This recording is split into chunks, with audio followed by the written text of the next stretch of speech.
everything that's unfolding in a nighttime dream has a frequency that you can feel in your body. And Mm, if you're tracking it, you can feel exactly where it is no matter where you are. mm.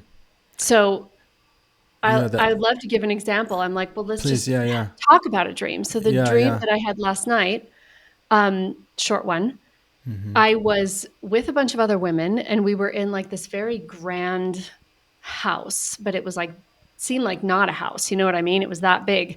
And there was a woman there who was like the owner of the house, and she was that role, like her whole job is to keep this whole thing going. Do you know what I'm saying? Mm-hmm. Like Mm-hmm. um you could maybe even say more of like a traditional wife role Mm-hmm. from a few generations ago, like the grounds and the house and all that. Mm-hmm. Mm-hmm. And so she was having us all for lunch, and everyone sat down for lunch, and each one of us received a plate that was like precisely exactly our favorite thing, Mm. like perfectly prepared. And it was just like this really joyful, beautiful, curated experience. And I was aware in the dream, I was like, I don't I don't have the skill that this woman has. Like I was just really aware that like Mm-hmm.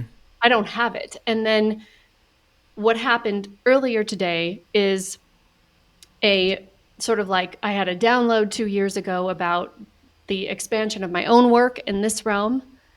And there was something that I knew and something that I didn't know, and the piece that I didn't know just dropped in. But it's that same energy, Mm. right? It's like a different quality of, or a different level of stewardship, and creation beyond myself. Mm.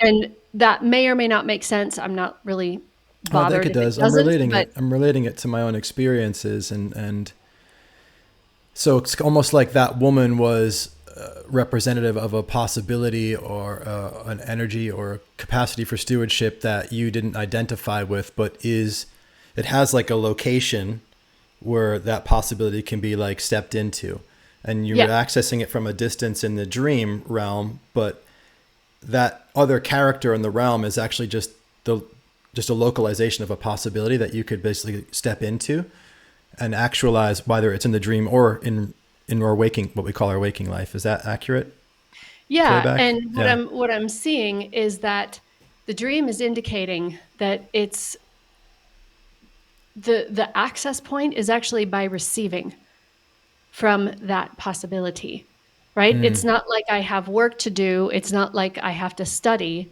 It's like Mm-hmm. literally letting myself be nourished by it, Mm.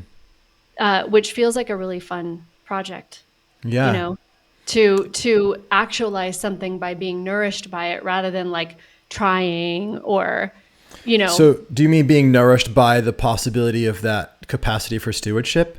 Or do you mean being nourished by that stewardship from other sources, well, or both? I think this is the game I get to play, right? I get to Yeah. find out. But my first hunch is that wherever I pick up on that feeling, like that there's a call, because Mm-hmm. that in one way you could say that that woman in the dream is my future self to the degree that Mm-hmm. a future even exists. You know, it's all here right now, Mm-hmm. but like that's she's a very new character. Mm-hmm. Like I've never seen her before. There are recurrent, right? We have these recurrent energies, but she's new, which is pretty exciting. So when I track her in my waking life, I think the thing to do is sit down and say, you know, where is my perfect meal? How is it Mm. coming to me? How can I Mm. enjoy myself and be nourished and experience delight with others? I see. Yeah. So she becomes kind of an ally that you can reference about how to be in receivership of that. Yeah. Yeah. Yeah. It's like access through receptivity Mm-hmm. versus access through I don't know, just more normal ways of trying to gain access.